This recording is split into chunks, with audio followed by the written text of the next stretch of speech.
RTP. Está con nosotros, pero para hablar de la proforma presupuestaria 2025, aprobada el 10 de septiembre 2025, está Francisco Borja Avilés, economista. Vamos a hablar sobre lo que se aprobó en la Asamblea Nacional y qué cambio hubo luego de también haberse planteado un primer debate sobre esta misma proforma presupuestaria. Gracias por acompañarnos, economista, muy amable. Mucho gusto, buenos días y gracias por la oportunidad. Saludos a toda la audiencia. Perdón por cambiarles de tema, ese tema de las preguntas que están yendo hacia la Corte Constitucional. Discúlpenos a nosotros que hoy amanecimos medio confundidos y medio enredados, economista. Así es, economista. No hay problema, no hay ningún problema. Muy bien, empecemos hablando del tema que está agendado. La reforma, la agenda del presupuesto. Qué día complicado que es hoy, por Dios. El presupuesto general del Estado 2025, estábamos trabajando con un prorrogado hasta ahora, ¿verdad? Y yo creo que es importante revisar las reglas con las que realmente funcionan las proformas presupuestarias. ¿Por qué estábamos prorrogados hasta hace poco y por qué tan tarde en el año se aprueba la proforma 2025? Pues es la parte interesante. La Constitución y la ley permiten que tú, bajo ciertas circunstancias, puedas prorrogar el presupuesto. Y sí ha sido una costumbre en Ecuador muchas veces hacer esta prórroga del presupuesto anterior. Entonces, si es que tú por alguna razón no puedes convocar a las sesiones en la Asamblea para que se puedan aprobar los presupuestos, recordemos que nosotros venimos de un año electoral, etcétera. Entonces, tú puedes prorrogar el presupuesto del año pasado. Y eso es lo que veníamos viviendo hasta ahora. Hacíamos una prórroga, después hicimos una nueva codificación, esto es como decir, bueno, utilizo el presupuesto del año pasado, después lo actualizo con un real de lo que está sucediendo en este momento, y después ya logras ingresar a una proforma, que es el presupuesto, por lo que debería de convertirse en el presupuesto de este año. Ojo, este presupuesto, la proforma que se aprueba, es lo que va a regir al Ecuador hasta diciembre. No es el presupuesto de todo el 2026, sino debería de ser ya como el avance del cierre, ya cómo vamos a terminar cerrando el año, ¿no? Ya con las perspectivas de lo real que ha venido sucediendo hasta ahora, cómo se va a terminar cerrando el año. Pero sí debería de reflejar las intenciones de cuáles son las perspectivas económicas, cuáles son los proyectos que se van a hacer y cuáles son sobre todo las fuentes de ingreso que vamos a tener para poder cerrar la enorme brecha de financiamiento que tenemos en el Ecuador. Bueno, los asambleístas de oposición, en su mayoría correístas, lo que parece irónico por los argumentos que esgrimieron, salieron a decir que esto era un mal presupuesto, una mala proforma presupuestaria porque no se contemplaba la realidad del déficit, que no había suficientes ingresos para controlar el déficit. Y eso, pues, claro, ¿de qué depende? En el caso de el gasto corriente, los ingresos corrientes, que son básicamente impuestos. La estimación de que van a poder cobrar más impuestos porque la economía va a crecer en cierta forma. Y por el lado del gasto de inversión, eso viene de básicamente los ingresos del petróleo, que son los ingresos no permanentes, que están atascados, si no a la baja, en estos tiempos. Entonces, ¿cómo lo ve usted? ¿Es un presupuesto realista? Pues lamento tener que decir que no me parece que es un presupuesto realista. Yo, de hecho, no creo que es algo único a este gobierno. Creo que esta mala costumbre de no tener presupuestos realistas viene siendo casi una tradición en los presupuestos del Estado. Pero no solo no es un presupuesto realista, sino que creo que es un presupuesto que invita a mantener esta misma dinámica que tenemos en Ecuador de seguir elevando el gasto y seguir tratando de raspar la olla y ver de dónde podemos sacar cada vez más ingresos. Ahora, no es realista, inclusive, porque en uno de los rubros más grandes en transferencias y donaciones de capital, hay un rubro gigante que en el prorrogado del 2024 estaba como en 3.500 millones de dólares y ahora está en casi 6.500 millones de dólares, que es las concesiones de bloques. Pero honestamente a mí me cuesta dificultad pensar que van a entrar 4.000 millones, 4.000 un poco más millones de dólares por concesiones en los últimos 190 días que quedan de este año. Entonces creo que, por ejemplo, ese ingreso está bastante elevado, está bastante inflado, y en presupuestos lo que tú deberías de hacer es lo contrario, es inflar un poquito los costos y reducir los ingresos, ser pesimista en los ingresos. Y aquí estamos, creo que, siendo excesivamente optimistas en el ingreso, pero es porque también veo que se han inflado los gastos. Creo que en algún momento se argumentó que iba a haber salida de personal de ciertos ministerios, y se está funcionando los ministerios para hacer eficiencias de escala y tratar de sincerar un poco los gastos del Estado. Sin embargo, vemos que los costos de personal no están disminuidos, sino más bien en la proforma aumentan los costos por personal. Pero es que tampoco hay una disminución significativa, economista, y aquí le voy a poner un ejemplo. Hoy nos quejamos, por ejemplo, de 5.000 trabajadores, si no me está fallando la memoria, o más, incluso con la aplicación de la normativa para la nueva evaluación de los servidores públicos, podrían ser muchos más. Pero en el tiempo de pandemia, lo recuerdo muy bien porque incluso alguien me hizo una ayuda a memoria, se despidieron más funcionarios en tiempo de pandemia, disminuyendo más de 1.000, o por lo menos dejando y ahorrando al Estado más de 1.000 millones de dólares. Hoy no llegamos a esa cifra y lamentablemente políticamente no se ve correcto, o por lo menos el presidente se ha visto disminuido en esa potestad de decir: necesitamos cuidar, bajar a este gasto del Estado que estamos haciendo, un gasto que es innecesario, bajar al Estado obeso, pero es imposible, porque políticamente también resulta con dificultades. Es como el tema de los subsidios a los combustibles. Entonces, ¿qué hacer ante estas presiones políticas que no dejan tampoco ser realistas a un presupuesto general del Estado? Y yo, por si acaso, ahí después voy con una segunda pregunta, porque también hay que ver del otro lado. Si estamos viendo la eficiencia, por ejemplo, del Estado, las transferencias monetarias que está ocurriendo, porque aumentan. Claro, a ver, creo que esa respuesta tiene dos lados. El primero, ¿se puede reducir en personal?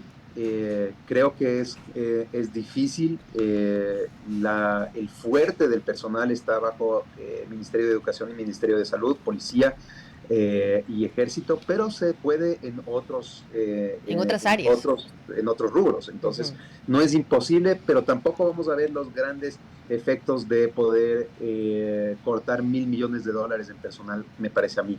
Pero sí hay otros lugares donde podemos ir cortando. Por ejemplo, uno de los rubros más grandes fuera de personal, por ejemplo, hay 200 millones de dólares en el ministerio, en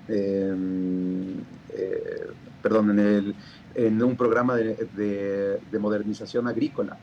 Entonces, son programas importantes, pero para los cuales no tenemos el dinero. Entonces, yo siempre hago en mis clases la siguiente metáfora. Digo, el problema que tiene el Ecuador es que somos como una familia de ganaderos. Y generalmente para la familia de ganaderos, la leche que sacas de la vaca debería de sostenerte tus gastos. Pero un momento llegó en el que los gastos que teníamos eran más que lo que salía de la leche, entonces empezamos a gastar con la tarjeta de crédito. Y ahora ya la tarjeta de crédito no nos avanza, entonces estamos empezando a matar a las vacas.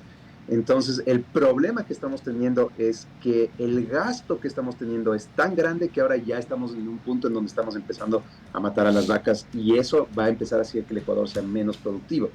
Es momento de tener una conversación difícil, políticamente muy costosa, de decir: vean, lo que veníamos gastando es imposible seguir gastando.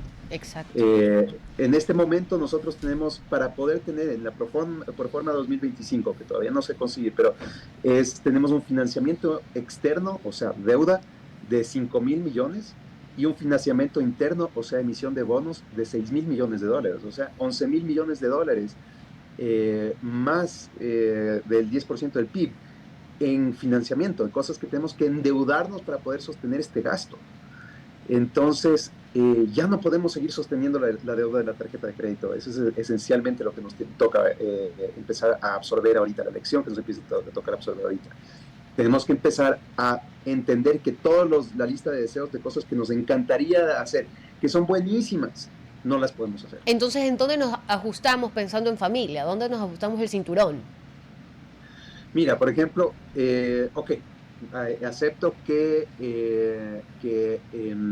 es difícil el bajar educación y salud. Pero, por ejemplo, sí podemos empezar a disminuir algunas de las transferencias que hacemos. ¿En salud aumentó el rubro? Perdón que le consulte esto, ¿aumentó el rubro? En salud aumenta el rubro, sí, en salud es uno de los rubros en donde aumenta. En egresos en personal, en total, aumenta el 4%. Ok. Ahora, esto es lo que siempre se hace. Pero no cada presupuesto, pero la pregunta anterior. Ese aumento termina no siendo devengado. Eso es otra cosa, claro. Cuando todo aquel que ha hecho presupuesto, una cosa es lo que dice el presupuesto y otra cosa es el realizado. Entonces, sí, puede ser que tú haces un aumento, pero después terminas preguntando, ok, ¿esto fue hacia allá? Por ejemplo, también hay un fuerte rubro de transferencias de donación de capital en el costo. Y esas transferencias, el fuerte de esas transferencias va hacia los GATS. Entonces, una cosa es lo que ponemos en el presupuesto y otra cosa es si es que realmente se terminan haciendo las transferencias. Ahora, si es que no entran los $4,000 millones de las concesiones de los bloques, va a ser muy difícil que se envíe $4,000 millones a los GATS. Entonces, porque simplemente no va a haber el efectivo. Entonces, claro, una cosa es lo que ponemos en el presupuesto, que se vea bien, que se pase la asamblea, pero después otra cosa es el realizado. Y lo que tenemos que preguntarnos es que sí se está realizando. Economista, perdón que insista, pero no se contestó la pregunta de ¿en qué nos ajustamos? ¿Verdad? Ok, a ver, primero tenemos que empezar a ajustarnos en transferencias hacia GATS. Yo sé que los GATS tienen muchas necesidades y hay cosas que no podemos dejar de hacer porque están en la ley. Pero quizás eso requiere una reforma, pero hay que tratar de hacer disminuciones ahí. Bienes de larga duración, de nuevo, es otra cosa que tiene el Ecuador en infraestructura. Quisiéramos no podernos dar el lujo de no hacer infraestructura, pero en bienes de larga duración tienes casi $5,000 millones. Entonces, si es que pudieras reducirle el 25% dando concesiones a ese tipo de infraestructura. Por ejemplo, el facilitar más, el hacer concesiones de carreteras, de proyectos con alianzas público-privadas de energía, por ejemplo. Tú puedes tratar de no tener esta necesidad de hacer estos $4,000 millones, casi $5,000 millones. Tú le bajas el 25% de eso y ya estás haciendo un buen golpe. Son conversaciones complicadas, sí, son conversaciones complicadas, pero son conversaciones muy necesarias. Si tú te fijas solo en amortización de deuda pública, o sea, lo que pagamos por lo que pedimos prestado antes, son $6,000 millones. Es casi lo mismo de lo que estamos emitiendo en bonos, o de lo que dice la proforma que va a emitir en bonos. Entonces, este rato lo que estamos haciendo es hacer compras en el Supermaxi con la Diners, y lo mismo que gastaríamos todos los meses en compras en Supermaxi con la Diners, estamos pagándole a la Diners. A ver, entonces, pero en este momento, economista, sí. Yo he escuchado ya eso de que hay que atrasar gastos o reducir las transferencias a los GAT. Pero ¿por dónde más uno puede atrasarle los pagos o reducírselos? Se supone que los GAT reciben por mandato constitucional el 21% de los ingresos no permanentes, de nuevo, básicamente el petróleo, y el 10% de los permanentes, de nuevo, básicamente los impuestos. Tengo una noticia aquí el 8 de septiembre, hace 2 días, primicias. AME, que son los municipios del Ecuador, demandará al gobierno ante la Corte Constitucional por incumplimiento en las transferencias. El gobierno adeuda 643 millones a los municipios. ¿Qué más se les puede quitar o qué menos se les puede dar a ellos? Claro, y ese es de nuevo, la respuesta tiene 2 partes. La primera es lo dice la Constitución. Entonces, es momento de llegar a un consenso nacional de decir, ok, esto que decía la Constitución no se puede cumplir, necesitamos hacer un cambio. Porque yo sé que, por ejemplo, los GATS tienen una necesidad, pero hay una conversación con los GATS de decir, ok, yo sé que tenemos una necesidad, tenemos que encontrar otros mecanismos para poder resolver esa necesidad que no salga del presupuesto general del Estado. Quizás por ejemplo, hay algunos mecanismos de financiamiento con multilaterales directamente con los GATS, o también hay emisión de bonos en otros países que aquí no se permite, pero hay emisión de bonos de los GATS directamente que se pueden hacer. Entonces hay algunos mecanismos financieros, pero yo creo que es importante entender que el nivel del gasto nacional, no solo del Ejecutivo, no solo del gobierno central, el nivel del gasto nacional está más allá del nivel de producción que nosotros tenemos. No podemos seguir pagando un nivel de gasto nacional que estamos exigiendo y que estamos teniendo. Entonces sí es parte de lo que debería de ser un gran liderazgo, el llevar a todos a tener una conversación nacional de decir, oigan, el estilo de vida que tenemos no lo podemos seguir teniendo. De nuevo, traigo la metáfora de la familia. Si tú tienes una familia y tus hijos te exigen llevarles al colegio privado número 1 de Quito, Guayaquil, Cuenca, llega un momento en el que el papá tiene que decir, ¿saben qué? Sentémonos, y yo sé que ustedes quieren seguir en ese colegio, pero no puedo seguirlo pagando. Entonces los hijos se pueden molestar, todo el mundo quiere seguir teniendo el colegio, pero es una conversación necesaria que hay que tener, ¿no? Entonces, como digo, en este momento lo que se supone que debería de ser transferencias y donaciones a GATS, si tú ves el otro lado, el lado del ingreso, es casi lo que estamos pidiendo de financiamiento externo. Entonces estamos comprando deuda para pagar otra deuda que después nos va a generar otra deuda porque están siendo utilizadas para pagar gasto corriente. Entonces es complicadísima esta situación. Y es complicado porque también en el día a día la gente que pide las luminarias municipios, el agua municipio, recolección de basura municipio, aceras, claro, bordillos, calles, municipio. Entonces, claro, si le retiramos esos fondos a los municipios, no solamente que habría una afectación en los servicios entregados, hay muchos contratistas que pueden la economía en sus cantones que dependen en buena medida de los municipios. Sí, pero ahí hay dos excelentes mecanismos. El uno es, si es que el gobierno central deja de hacer toda la inversión de bienes de capital y empieza a permitir alianza público-privada con facilidad, ¿no? Para hacer concesiones, muchas concesiones, estoy hablando de grandes niveles de concesiones. Liberaliza ese sector, vas a liberar algunos recursos que pueden ir directo a la caja de los GATS. Eso número uno. Y dos, si es que permites desde los GATS hacer emisión de bonos de los GATS, tú podrías permitir que esos bonos de los GATS vayan a infraestructura y entonces ya empiezas a trabajar desde la recolección de impuestos para pagar el gasto corriente. Ahora, hay una propuesta que es mucho más desquiciada, que diría yo, que a mi concepto funciona mucho mejor, y es que desde el Estado central no se centralice la recolección de algunos impuestos, sino que la recolección de algunos impuestos regresen a los cantones donde son generados. No me opongo a eso, economista. Yo tampoco. 8 horas con 3 minutos. Esa es la mejor forma de utilizar los recursos. Los recursos se utilizan de mejor forma si es que están cerca a quien los produce y cerca a quien los utiliza. 8 horas con 3 minutos, de verdad que me quisiera quedar con usted. Yo creo que pensamos lo mismo en el panel todos. Unos 20 minutos más, pero nos gana el tiempo que avanza con crueldad. Así que nos toca despedirnos, economista. Un buen día para usted. RTP